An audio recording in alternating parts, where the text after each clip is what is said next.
Dieu Tout-Puissant, Dieu notre précieux Père Céleste, nous bénissons et célébrons ton Saint-Nom, toi qui nous as accordé la grâce, Seigneur, ce soir d'être réunis dans ta présence.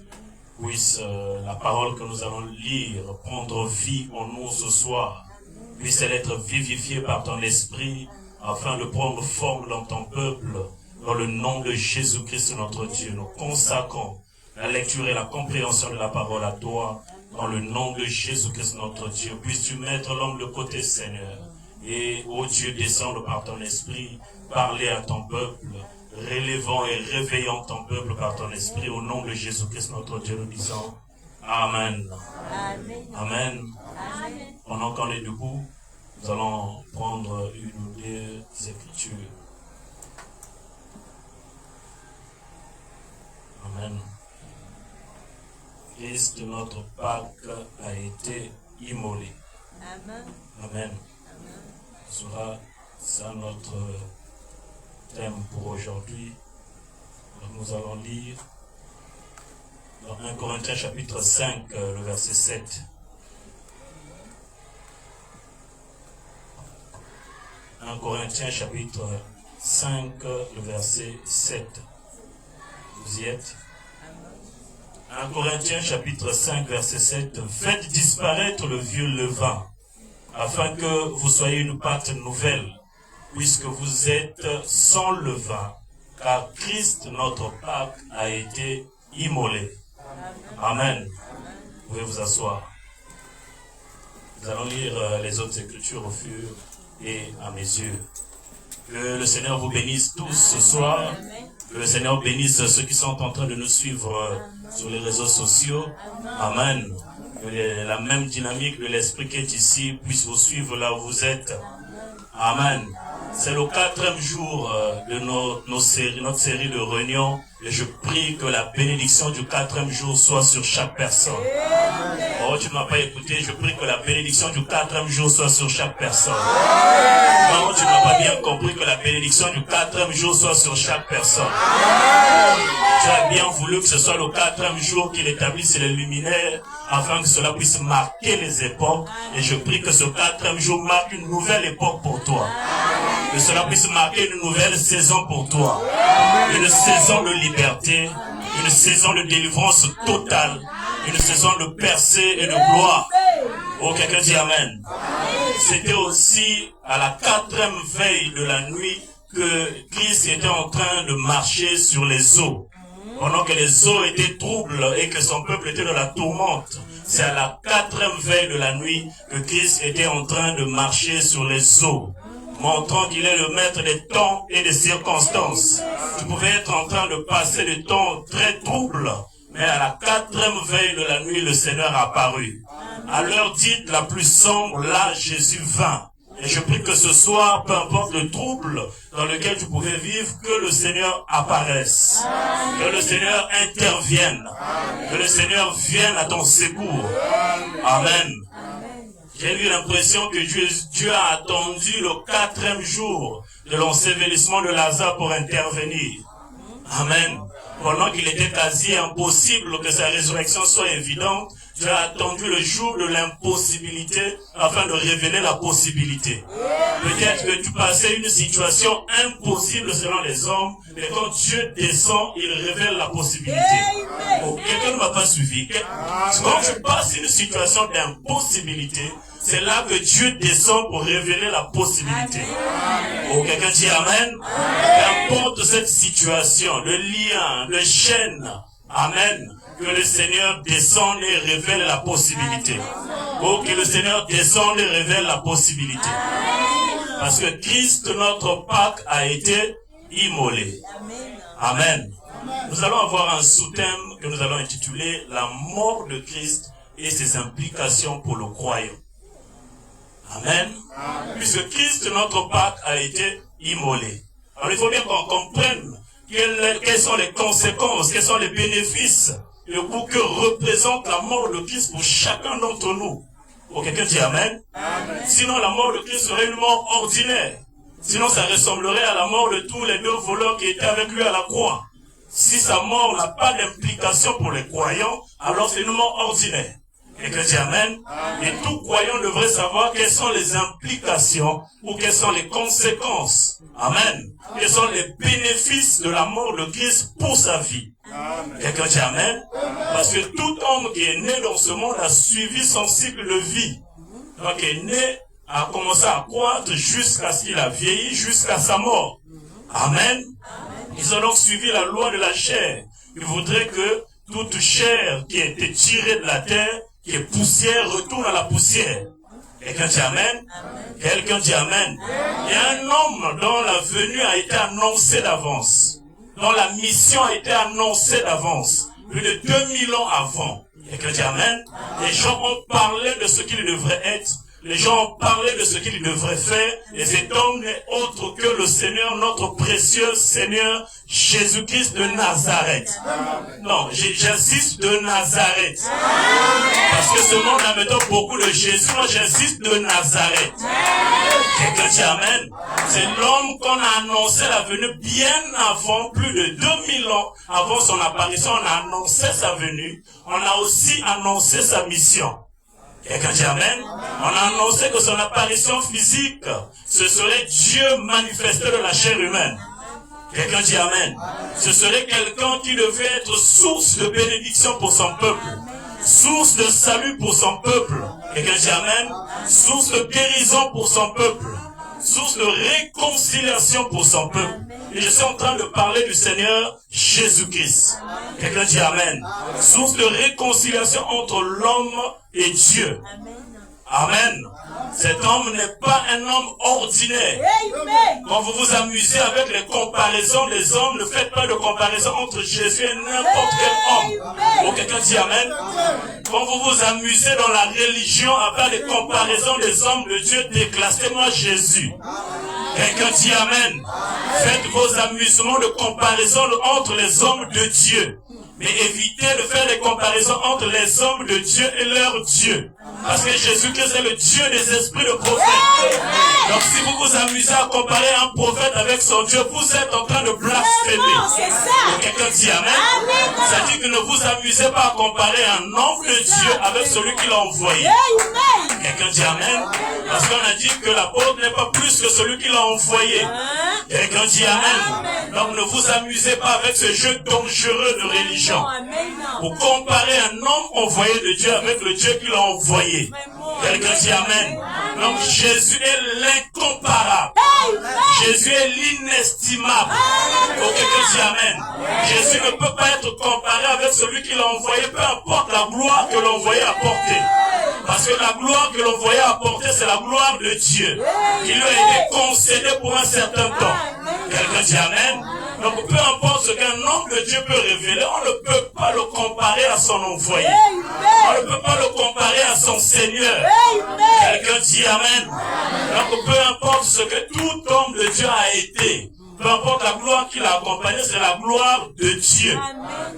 Quelqu'un dit Amen. Donc il n'y a pas de comparaison à faire entre l'homme de Dieu et son Dieu. Et Jésus-Christ est le Dieu des esprits de prophètes. Quelqu'un dit Amen. Donc que le fanatisme religieux ne nous emmène pas à des comparaisons blasphématoires. Quelqu'un dit Amen.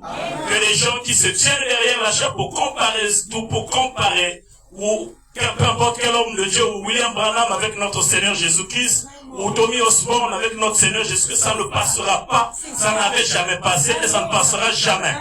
Parce que dans le ciel, peu importe celui qui ira là-bas, on l'appellera notre précieux frère. Quelqu'un dit Amen. Cet homme, peu importe sa grandeur, au ciel, c'est notre frère. Donc tout celui qui est notre frère au ciel ne peut pas être comparé à notre Dieu. Oh, quelqu'un dit Amen. Donc si William Branham, dans son expérience, a été déclaré dans le ciel notre précieux frère, il n'y a pas de comparaison entre lui et notre Dieu. Quelqu'un dit Amen. Jésus-Christ est le Dieu de William Marion Branham. Jésus-Christ est le Dieu de tous les saints, de tous les autres prophètes avant lui. Quelqu'un dit Amen. Donc il n'y a pas de comparaison. Oh, quelqu'un dit Amen.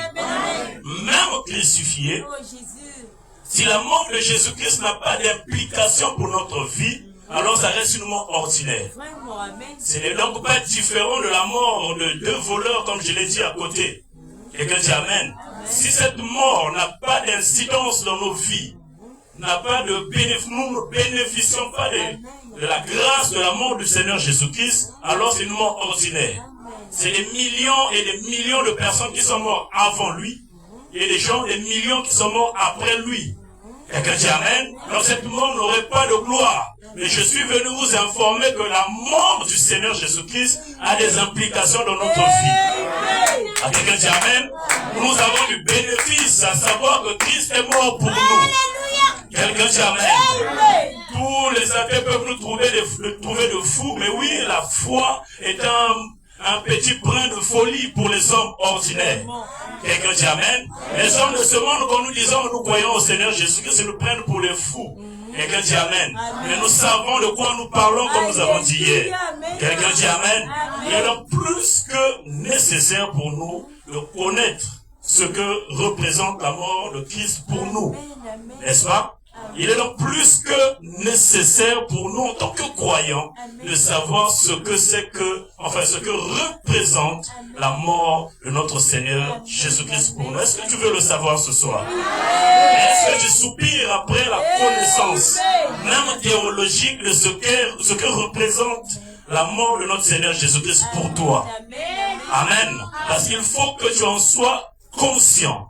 Quand tu relis ta Bible dans Romains chapitre 3 verset 23, on nous dit « Car tous ont péché et sont privés de la gloire de Dieu. » La nature humaine, c'est une nature de péché. Dans Psaume chapitre 51, verset 7, on nous dit « Je suis né dans le péché, ma mère m'a conçu dans l'iniquité. » L'esprit de ta première naissance, c'est ça même le péché. Enfin, c'est cet esprit-là qui te pousse au mal. Quelqu'un dit Amen. Quelqu'un dit Amen. C'est ce qui fait qu'il y a nécessité de nouvelles naissances pour tout celui qui est né dans ce monde. Pour quelqu'un dit Amen. Quelqu'un dit Amen. On ne nous appelle pas à faire des expériences spirituelles avec l'esprit de ce monde ici, qui est l'esprit de ce monde. Le diable. Quelqu'un dit Amen. On nous appelle à naître de nouveau. Quelqu'un dit Amen. Pour faire des expériences avec l'esprit de notre royaume. Amen. Car tous ont péché et sont privés de la gloire de Dieu. Nés dans le péché, conçus dans l'iniquité selon Psaume chapitre 51, le verset 7. Amen. Mais comme nous lisons bien nos Bibles en Colossiens chapitre 1, verset 21, on nous dit « Et vous qui étiez autrefois étrangers et ennemis par vos pensées et par vos mauvaises œuvres, Amen, il vous a maintenant réconcilié par sa mort dans le corps de sa chair. » Quelqu'un dit Amen. Ça dit que la mort de notre Seigneur Jésus-Christ a une implication de la réconciliation entre nous et notre Dieu. Quelqu'un dit Amen. Nous bénéficions par la mort du Seigneur Jésus-Christ la réconciliation, Amen, entre nous et notre Dieu. Parce que par l'esprit de notre naissance ici, nous sommes ennemis de Dieu. C'est la raison pour laquelle nous avons vécu comme nous avons vécu avant que le Seigneur nous appelle. Quelqu'un dit Amen. C'est pourquoi je disais ici que Dieu ne te condamne pas parce que tu as mal agi, mais Dieu te condamne parce que quand il vient te faire connaître à toi, pour te dire que tu agis mal à cause de l'esprit de ce monde, voici la solution à ton problème, tu refuses la solution. Quelqu'un dit Amen. C'est pourquoi il a dit, allez partout, faites de toutes les nations mes disciples. Celui qui croirait et sera baptisé sera sauvé. Mais celui qui ne croira pas au message de la grâce pour son salut sera déjà condamné. Pas parce qu'il avait mal agi, mais parce qu'il a refusé la solution pour son salut. Quelqu'un dit Amen.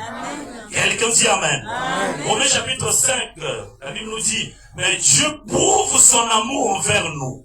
Parce que lorsque nous étions encore des pécheurs, quelqu'un dit Amen. Christ est mort pour nous. Quelqu'un dit Amen. À plus forte raison donc, maintenant que nous sommes justifiés par son sang, serons-nous sauvés par lui de la colère. Car si lorsque nous étions ennemis, nous avons été réconciliés avec Dieu par la mort de son Fils, quelqu'un dit Amen, ça veut dire que la mort de notre Seigneur Jésus-Christ a une implication de la réconciliation entre nous et Dieu. Quelqu'un dit Amen. Donc quelqu'un ne vient pas te dire que Christ est mort en vain. Parce que la mort de notre Seigneur Jésus-Christ est un signe de réconciliation entre toi et ton Dieu. Quelqu'un dit Amen. C'est le prix qui a été payé pour que toi tu sois réconcilié avec Dieu. À plus forte raison, étant réconcilié, serons-nous sauvés par sa vie. Quelqu'un dit Amen. Quelqu'un dit Amen. Alors que les gens vont se lever pour dire, alors Christ avait déjà donné sa vie. Ça ne sert plus que nous écoutions les prédicateurs. Ça ne sert plus que nous allions à l'église. Amen. Les gens sont tentés de dire que Jésus avait déjà donné sa vie à la croix. Alors que nous avons déjà réconcilié avec Dieu, ça ne sert plus que nous puissions écouter des hommes dire des hommes de Dieu. Nous allons lire avec vous 2 Corinthiens chapitre 5. Amen. 2 Corinthiens chapitre 5 verset 18. Et tout cela vient de Dieu, qui nous a réconciliés avec lui par Christ. Amen. Dieu nous a réconciliés avec lui par qui? Par Christ. Par un prophète quelconque? Non. Par un apôtre quelconque? Non. Par un docteur quelque part? Non. Par un évangéliste quelque part? Non. Par le plus grand pasteur de ce temps? Non. Par Christ. Amen. Et qui nous a donné le ministère de la réconciliation. Amen. Quelqu'un dit Amen. Amen. Oui, Jésus a donné sa vie à la croix pour que tu sois réconcilié avec Dieu. Mais il y a des gens à qui il a donné le ministère de la réconciliation. Amen. Quelqu'un dit Amen. L'œuvre avait été effectuée à la croix, mais étant monté au ciel, il a fait des dons aux hommes. Quelqu'un dit Amen. Il a donné aux uns comme apôtres, aux autres comme prophètes, aux autres comme docteurs, évangélistes et pasteurs. Quelqu'un dit Amen. Pour l'édification des saints. Quelqu'un dit Amen. La réconciliation, l'œuvre qui avait été accomplie à la croix, va être achevée au travers des hommes que Dieu a oint pour cela. Quelqu'un dit Amen. C'est pourquoi il leur a donné le ministère de la réconciliation. Quelqu'un dit Amen. Il ne s'est pas arrêté là. La Bible continue au verset 19, il dit, car Dieu était en Christ, réconciliant le monde avec lui-même, en n'imputant point aux hommes leur offense. Et il a mis en nous la parole de la réconciliation. Reconnaissez que dans les saints fils de Dieu, appelés par Dieu, il y a la parole de la réconciliation. Quelqu'un dit Amen. L'œuvre a été accomplie, mais il y a des gens qui sont des exécutants du programme de Dieu pour la réconciliation de son peuple avec lui-même. Quelqu'un dit Amen. Donc on ne peut pas écouter le témoignage de quelqu'un qui pense comprendre le plan de Dieu pour dire que Christ était mort et c'est fini. Ça ne sert plus d'écouter les autres, les serviteurs qu'il a envoyés. Quelqu'un dit Amen. Et ça dit, si vous recevez celui que j'ai envoyé, vous m'avez reçu. Quelqu'un dit Amen. Alors, si vous refusez aussi celui que Christ a envoyé, vous l'avez refusé. Or, c'est par la foi au Seigneur Jésus-Christ que nous accédons au salut. N'est-ce pas? N'est-ce pas? Et ainsi, les gens vont enseigner aux gens de ne plus aller dans les églises et courants aujourd'hui. Amen. Ça ne sert plus. Les églises sont pourries. Les serviteurs de Dieu, vous voyez la pagaille qu'ils font. Et ça, au lieu d'élever la foi du peuple de Dieu, ça leur rapétisse. Amen. Ça diminue leur foi. Ça diminue leur motivation et leur détermination de servir Dieu. Ça diminue leur zèle dans la maison de Dieu.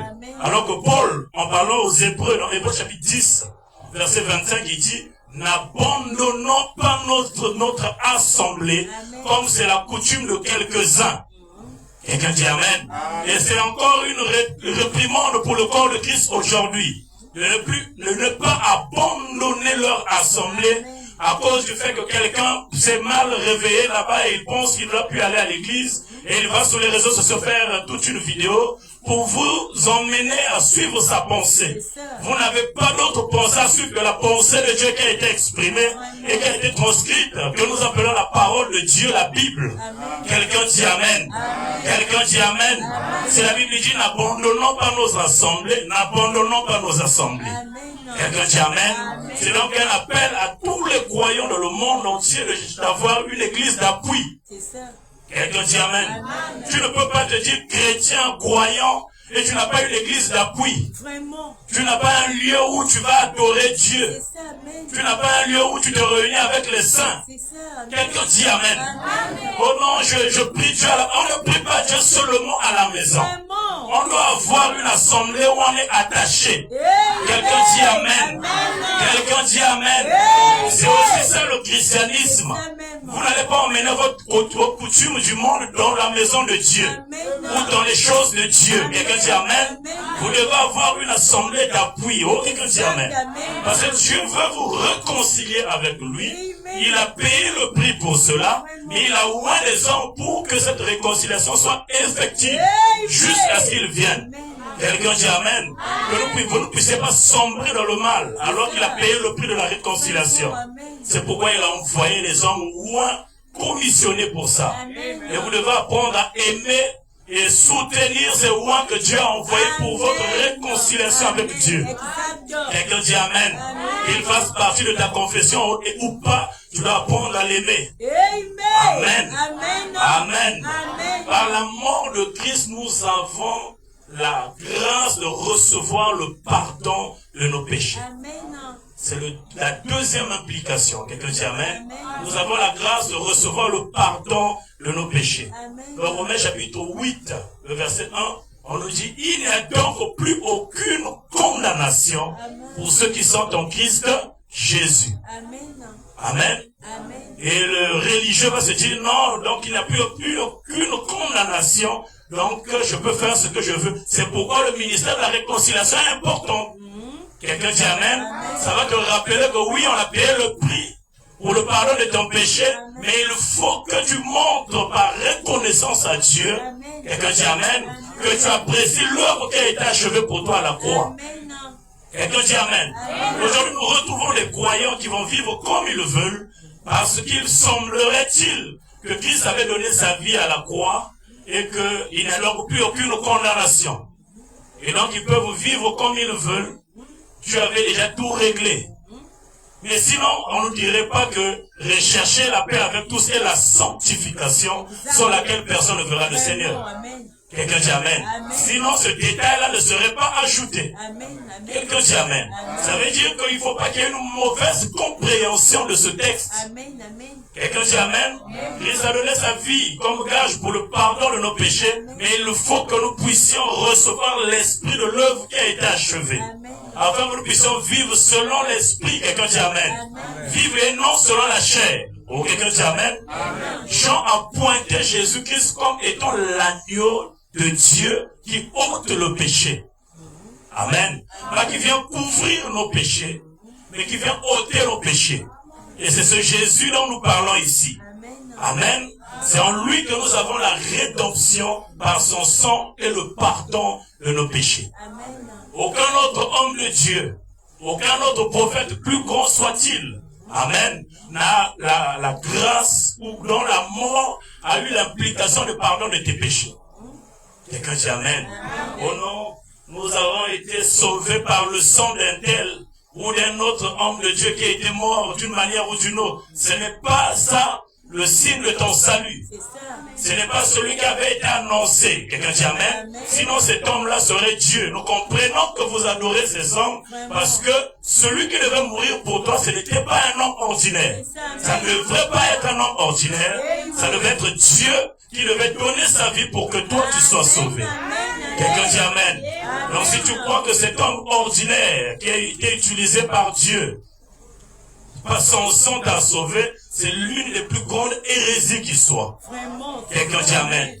Quelqu'un dit Amen. Et ce soir, Dieu a voulu nous repositionner sur celui qui a donné sa vie pour nous. Que nous ne puissions pas aller ça et là pensant que quiconque peut être notre sauveur. C'est pourquoi on retrouve les croyants qui dorment aujourd'hui avec Jésus leur sauveur et qui se réveillent demain avec Branham leur sauveur. Ou qui se retrouvent le lendemain avec Loufoua leur sauveur.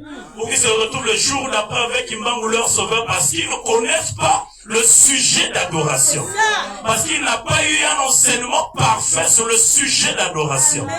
Quelqu'un dit Amen. En disant penser que ceux qui font des miracles sont Dieu. Quelqu'un dit Amen. Que quelqu'un qui aurait fait beaucoup de miracles serait Dieu parce qu'il fait beaucoup de miracles. Ce n'est pas ça la définition de la divinité. Pour quelqu'un dit Amen. Il y a quelqu'un dont l'avenir avait été annoncé dès avant la fondation du monde. Pour qu'il soit le sujet d'adoration, pour qu'il soit le sujet même de ton salut. Qu'il soit la raison pour laquelle tu es dans ce monde ici, qu'il soit la cause même de ta présence ici.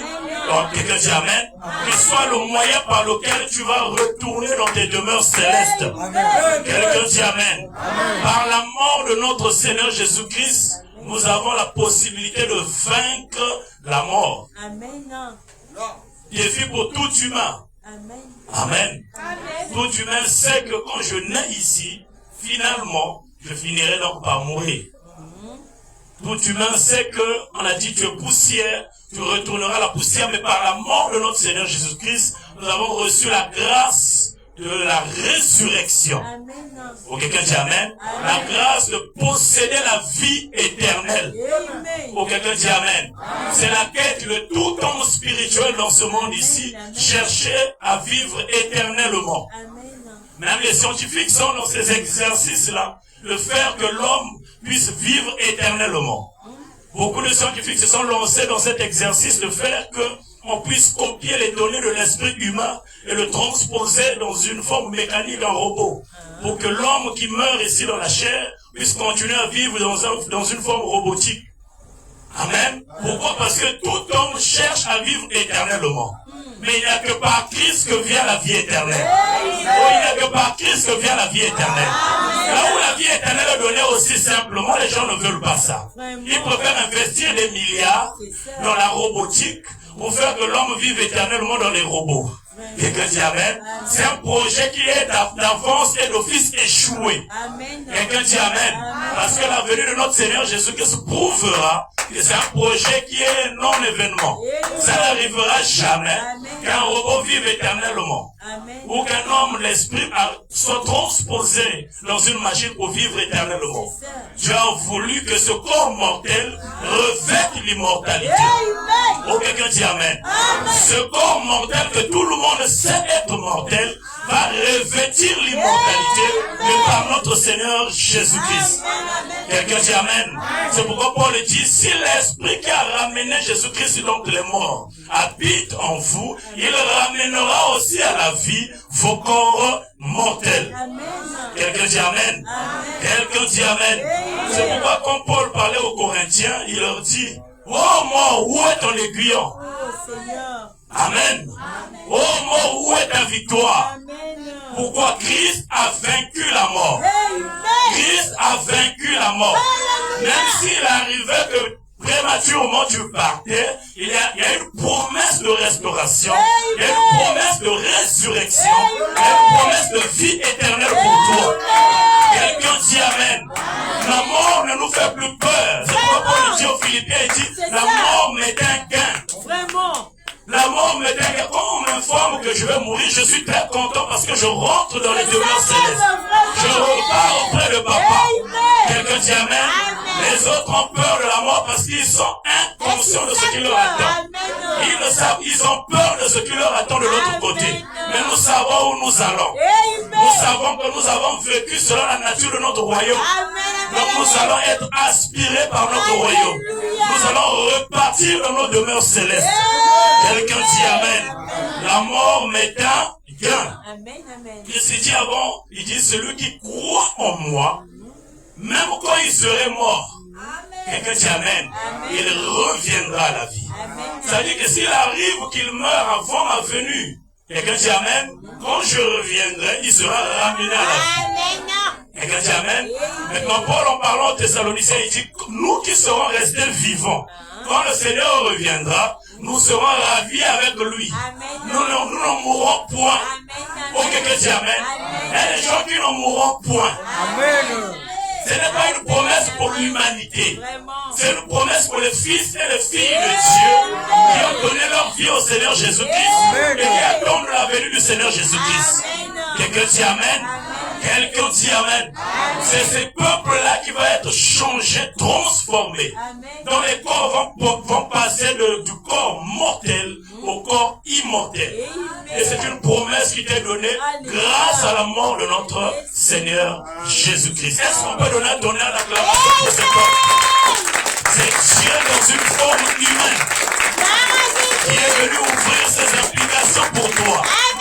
que même après ton passage dans ce monde ici, que tu ne sois pas en train de réfléchir où tu iras. Parce que je suis parti vous préparer une place.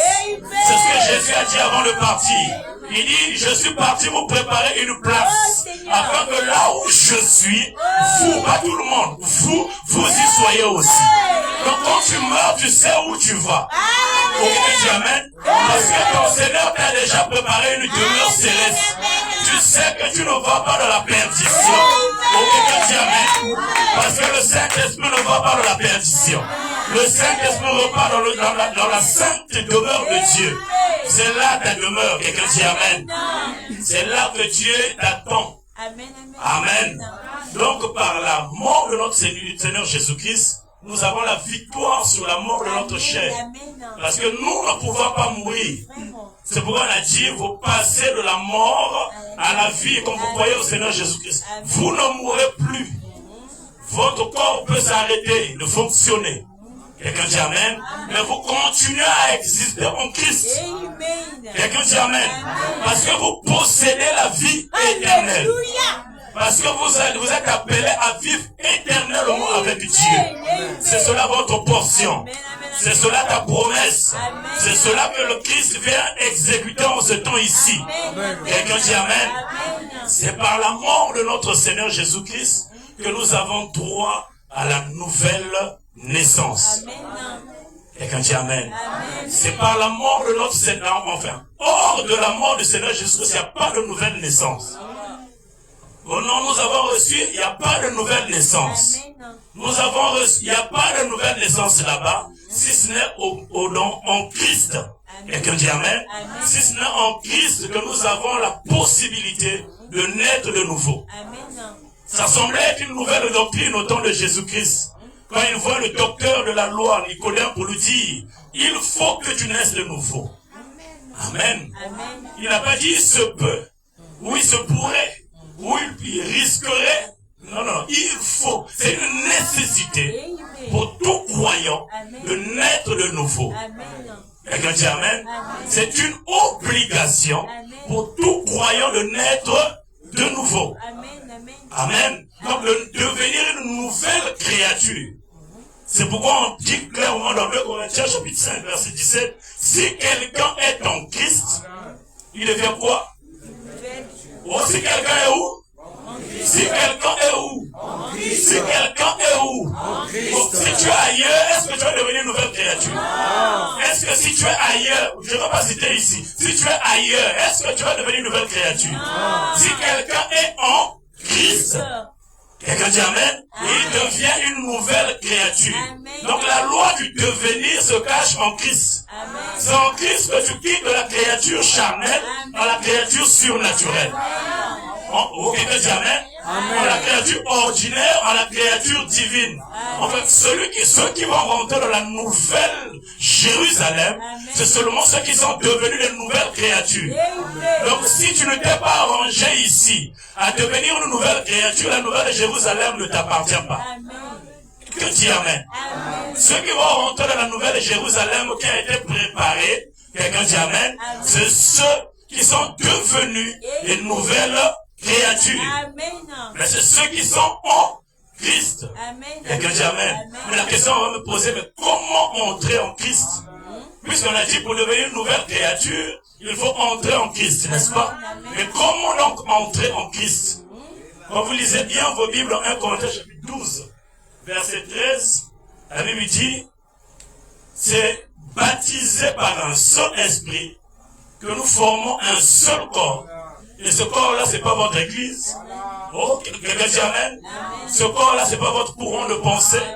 Ce corps-là, c'est pas votre communauté. Ce corps-là, c'est le corps mystique de Jésus-Christ.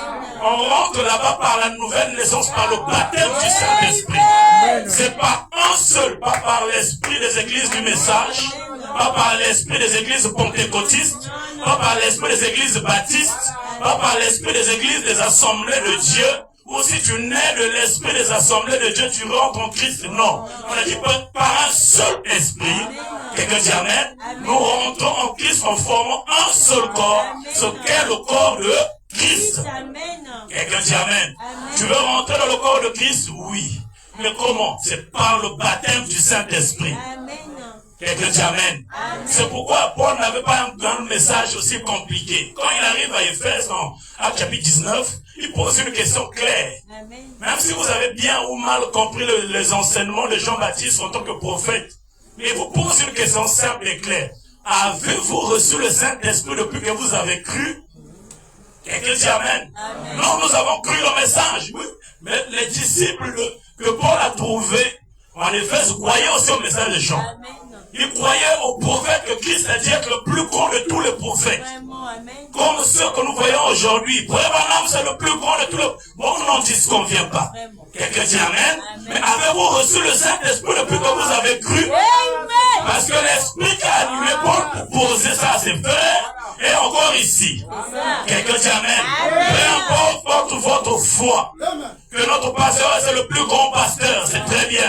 Il nous apporte les meilleurs enseignements, c'est très bien. Notre apôtre est le plus grand apôtre, c'est très bien. Mais avez-vous reçu le Saint-Esprit depuis que vous avez cru? Amen. Non. Si c'est non, alors il y a un problème. Amen. Amen. Quelqu'un dit Amen. Amen. Parce que vous n'allez pas entrer en Christ si vous n'avez pas l'Esprit de Christ. Amen. C'est par le Saint-Esprit qui est l'Esprit de Christ que vous entrez en Christ. Amen. Et en Christ, il n'y a pas de discrimination. En Christ, il n'y a ni grec ni juif. Pour quelqu'un dit Amen. En Christ, il n'y a ni grec ni juif.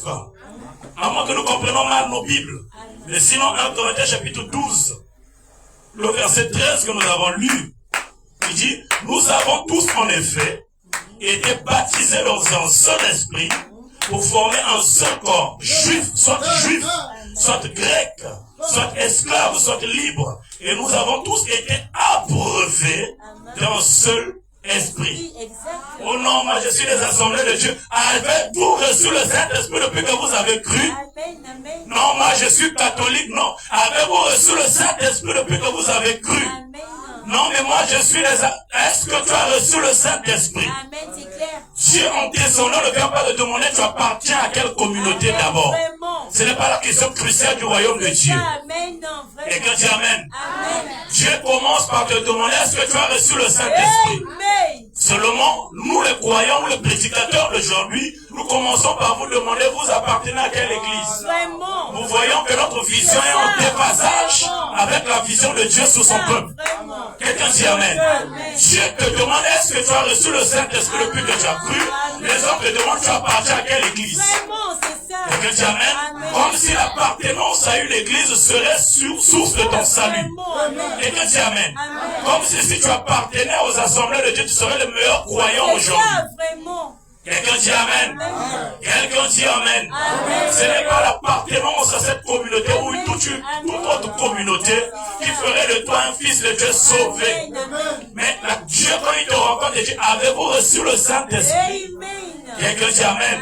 Quand tu as rencontré Paul sur le chemin de Damas, quand il a vu la lumière, la première orientation de Dieu, c'était va voir mon serviteur Ananias, il t'imposera les mains, tu recevras le Saint-Esprit et tu travailleras pour moi. Il n'a pas dit est-ce que tu es un bon pharisien, est-ce que tu as vu mes fils, va t'associer à mes fils là-bas. Il ne l'a pas dit va t'associer à Pierre. Comme ça tu feras un bon frère de l'église de Pierre. Quelqu'un dit Amen. Il a dit va voir mon frère et mon fils Ananias. J'ai mis un dépôt d'esprit en lui. Il t'imposera la main. Tu recevras le Saint-Esprit. C'est ça l'urgence du royaume. Enfin, Dieu montre l'urgence des choses du royaume par la nécessité. Quand il commence à vous interroger. Dieu ne descend pas pour vous dire est-ce que tu appartiens aux églises des assemblées de Dieu. Sinon tu seras perdu. Ah oui. Non, non, non. Il dit est-ce que tu as reçu le Saint-Esprit malgré ton appartenance à tel clan? Clair, amen. Mais donc quand tu es conscient que dans tel mouvement, tu n'as pas l'assurance de recevoir le Saint-Esprit, parce que le Saint-Esprit n'est pas une question primordiale pour leur vie ou pour leur communauté, c'est l'heure de partir. Oh, c'est l'heure de partir. Pas pour faire plaisir au pasteur, mais pour ton bien. Parce que le salut est individuel. Puis si tu comprends aujourd'hui et ce soir que le Saint-Esprit c'est l'urgence du royaume, le Saint-Esprit c'est la priorité du royaume aujourd'hui, et que dans ta communauté on trouve que le Saint-Esprit c'est quelque chose de banal, quelqu'un dit Amen, après que tu sois sorti d'ici, commence à comprendre que la parole qu'on avait dit sortait du milieu de mon peuple était adressée. Amen. Quelqu'un dit Amen. Sors de cette communauté, c'est l'ordre du Seigneur. Parce que tu ne peux pas être là-bas et croître en Christ. Puisque tu n'es même pas encore né. Comment peux-tu croître? Tu appelles son peuple à croître. Mais ceux qui vont croître, c'est ceux qui sont nés. Si tu n'es pas encore né, tu ne peux pas croître. Quelqu'un dit Amen. Or, tu nais de nouveau par le baptême du Saint-Esprit. C'est par le Saint-Esprit que la conversion commence en toi. Quelqu'un dit Amen. C'est pourquoi le Seigneur, avant de partir, a dit à Pierre, Pierre, quand tu seras converti, affermis tes frères. Malgré tous les enseignements que Pierre a écoutés à côté de Jésus, il n'était pas encore converti. Il fallait qu'il reçoive le Saint-Esprit qui va convertir son esprit humain en esprit divin. Oh, quelqu'un dit Amen. Quelqu'un dit Amen. C'est par la mort de notre Seigneur Jésus-Christ que nous avons accès au Saint-Esprit. Quelqu'un dit Amen. C'est par la mort de notre Seigneur Jésus-Christ que nous avons accès à quoi? Au Saint-Esprit. Amen. Nous ne pouvons pas ici dire, Amen, que, c'est pourquoi nous ne croyons pas à toute expérience surnaturelle ou spirituelle qui n'honore pas l'œuvre de la croix. Quelqu'un dit Amen. Parce qu'il n'y a pas de Pentecôte sans Pâques. Vraiment. Donc quelqu'un dit Amen. Pour qu'on dise Pentecôte, il faut compter 50 jours après la Pâque. Ça veut dire qu'il y a un lien direct entre la Pentecôte et la Pâque. On ne peut pas parler de la Pentecôte s'il n'y a pas Pâques. Donc on ne peut pas parler de l'expérience spirituelle et surnaturelle sans la mort de notre Seigneur Jésus-Christ. Donc quiconque viendrait nous dire ici que j'ai expérimenté le surnaturel, mais est-ce que tu crois en la mort de notre Seigneur Jésus-Christ? Non. Moi je ne crois même pas au Seigneur Jésus-Christ, mais j'ai vu Dieu, j'ai vu le ciel et Dieu. Quelqu'un dit Amen. Parce que tu peux voir tout sauf Dieu. Quelqu'un dit Amen. C'est pourquoi son fondement doctrinal, aujourd'hui on croit n'importe quoi. Quelqu'un dit Amen. Oh non, il ne prône pas Jésus-Christ, mais il manifeste les choses surnaturelles. Vous pensez que ce que tous les autres, que même Paul avait chassé l'esprit de Python, les choses qu'il révélait, ce n'était pas surnaturel. C'était surnaturel, mais il n'y avait pas Dieu dedans. L'esprit de Dieu a discerné que c'était l'esprit de Python. Quelqu'un dit Amen. Donc c'est pas toute expérience surnaturelle qui est expérience divine. Oh, quelqu'un dit Amen. Il faut que l'expérience de la croix, la crucifixion de Jésus-Christ, soit la base de votre expérience surnaturelle. Soit la base de votre expérience spirituelle. Peu importe ta spiritualité, Jésus-Christ est la base de toute grande spiritualité. Quelqu'un dit Amen.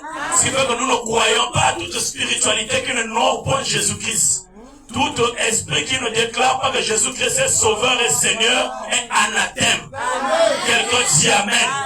Quelqu'un dit Amen. Quelqu'un dit encore Amen. Nous ne croyons pas à cela. Il n'y a pas de Pentecôte sans Pâques. Il n'y a pas d'expérience spirituelle, surnaturelle, sans la foi en la mort et la résurrection de notre Seigneur Jésus-Christ. Quelqu'un dit Amen. Il a dit, je m'en vais, mais je ne vous laisserai point hors. Quelqu'un dit Amen. Il dit, je vous enverrai une puissance. C'est lui qui envoie. Parce que vous avez cru en l'œuvre qu'il a accomplie pour vous. Il leur a dit, ne vous éparpillez pas, allez à Jérusalem. C'est là-bas que ça va arriver. Parce qu'il n'y a pas de Pentecôte sans Pâques. Amen. Je vous enverrai une puissance, le Saint-Esprit survenant sur vous, et vous serez mes témoins. Et aujourd'hui, si nous sommes témoins, nous ne sommes pas témoins des églises. Nous ne sommes pas témoins des courants de pensée. Nous ne sommes pas témoins des enseignements, même non bibliques. Nous sommes témoins de Jésus-Christ. Nous témoignons par l'Esprit de Jésus-Christ. Quelqu'un dit Amen. Parce que le témoignage de Jésus, c'est l'esprit de la prophétie. Quelqu'un dit Amen. Tu ne peux pas être témoin de Jésus et ne pas reconnaître la parole de Jésus. Peu importe là où tu es. Quelqu'un dit Amen. Tu ne peux pas être témoin de Jésus et ne pas aimer Jésus. Quelqu'un dit Amen. Un jour, j'évangélisais et j'ai rencontré un homme qui m'a dit, frère, tu es témoin de Jéhovah? J'ai dit oui. Je suis témoin de Jéhovah à la seule condition que Jéhovah dans ta pensée, c'est Jésus-Christ.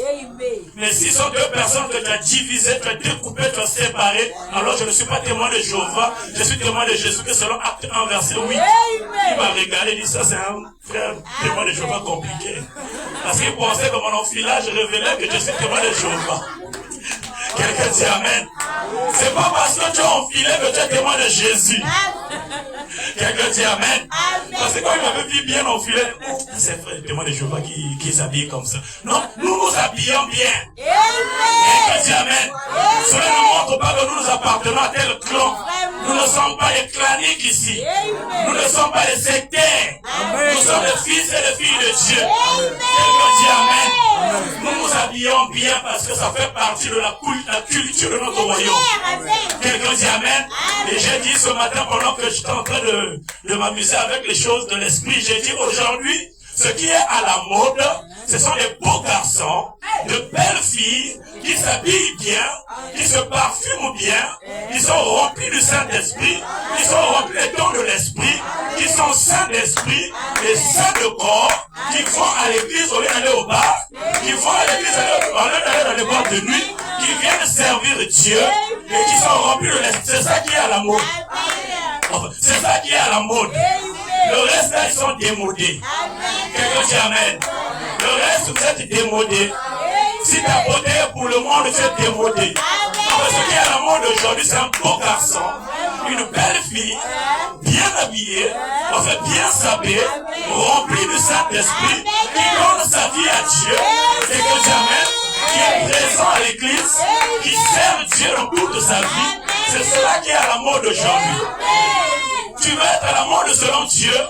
Voici la mode que Dieu attend de toi. Quelqu'un dit Amen. En fait, c'est ça la mode de notre royaume. Les gens qui s'habillent bien, les gens qui sont remplis du Saint-Esprit, les gens qui sont des travailleurs même dans ce monde, les gens qui aiment et qui craignent Dieu. C'est ceux-là qui sont à la mode. Donc si vous voulez vous connecter à la fréquence de notre royaume, c'est ça qui est à la mode. On est en train de valoriser les enfants de Dieu qui sont bien, qui sont des bonnes personnes. C'est ceux-là qu'on est en train de chercher. Est-ce que tu veux être à la mode? Amen. Ou est-ce que tu veux être à la mode? Parce que la mode de ce monde, parce que la mode de ce monde est communiquée par les démons. C'est pas les démons, mode, c'est pas loin. Quelqu'un dit Amen. C'est juste les syllabes qu'on a interchangées.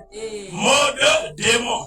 Quelqu'un dit Amen. Mais nous sommes en train de vous inculquer la mode de notre royaume. Quelqu'un dit Amen.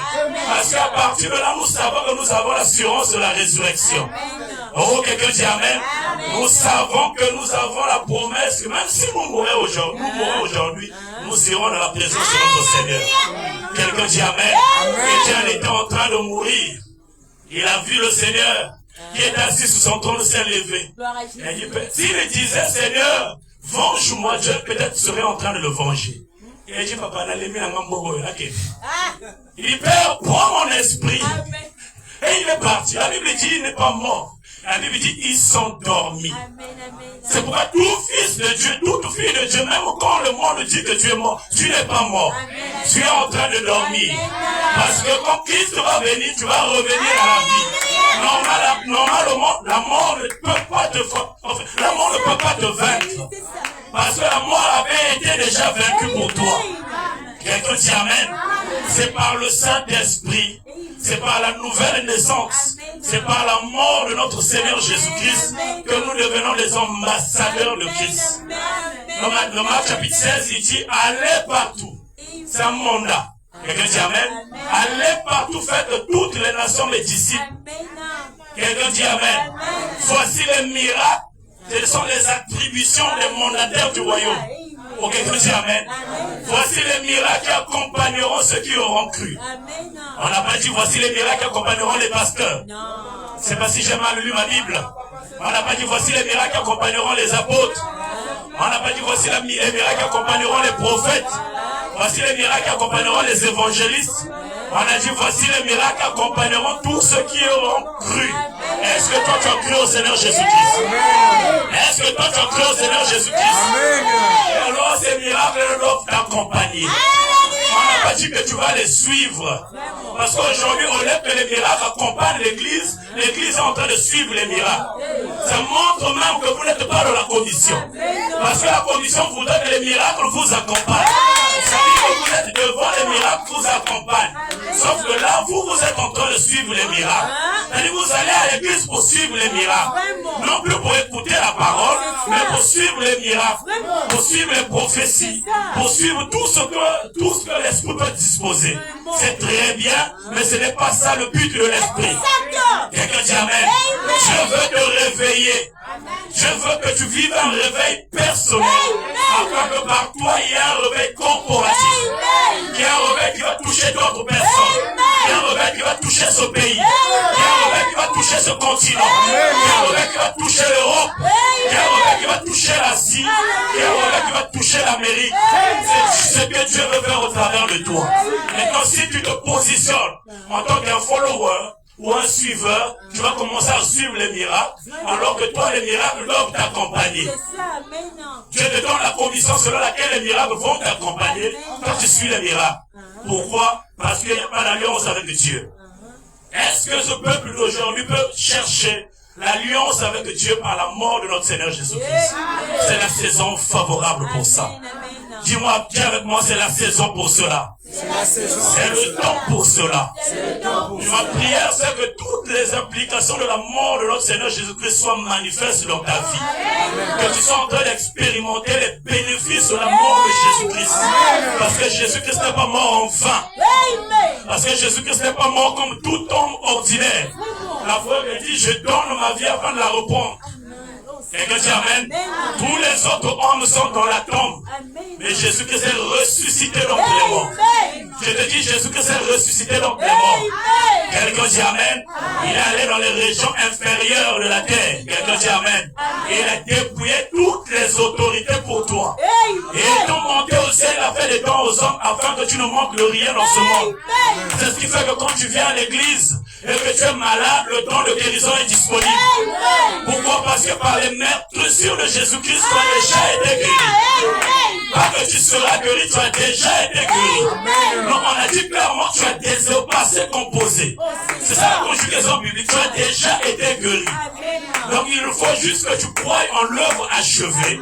Amen. Et le don de guérison par le Saint-Esprit entrera en scène. C'est pourquoi tu viens à l'église. L'église est un tabernacle, un hôpital ambulant. Quelqu'un dit amen. C'est ici que le Saint-Esprit est un guérisseur. Quelqu'un dit amen. C'est ici que Dieu pardonne le péché. Oh, quelqu'un dit amen. Si tu viens ici, peu importe ce que tu as fait dans ta vie, et que cette parole a touché ton cœur, l'Esprit du Seigneur est ici pour apporter le pardon de tes péchés, pour apporter la restauration dans ta vie spirituelle, financière, matérielle. On va se tenir debout. Amen. L'Esprit du Seigneur est ici, capable de restauration, capable de transformation, d'apporter la nouvelle naissance, d'apporter le baptême du Saint-Esprit, d'apporter la rémission de tes péchés. La Bible dit clairement, celui qui reconnaît et avoue ses péchés obtient grâce et miséricorde. Ça veut dire que ta miséricorde est déjà disponible. Par ta repentance, tu rentres en possession de la miséricorde de Dieu qui t'a été prévue. Amen. Pendant ce moment, tu vas élever ta voix, implorer et remercier Dieu d'abord pour l'œuvre qu'il a achevée pour toi, pour le don gratuit de Dieu qui a été donné pour toi, pour ton salut, pour ta restauration, pour que tu repartes, que tu aies la possibilité de rentrer dans ton royaume. Élève ta voix et prie le Seigneur.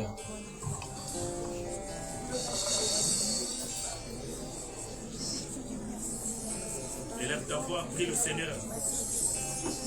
Remercie le Seigneur pour l'œuvre qu'il est en train de faire maintenant, pour la disponibilité du Saint-Esprit pour ta restauration. Remercie le Seigneur pour l'œuvre achevée de la croix, pour sa mort et pour sa résurrection. Remercie le Seigneur pour la grâce qu'il t'a accordée de recevoir le Saint-Esprit, d'être transformé, d'être restauré.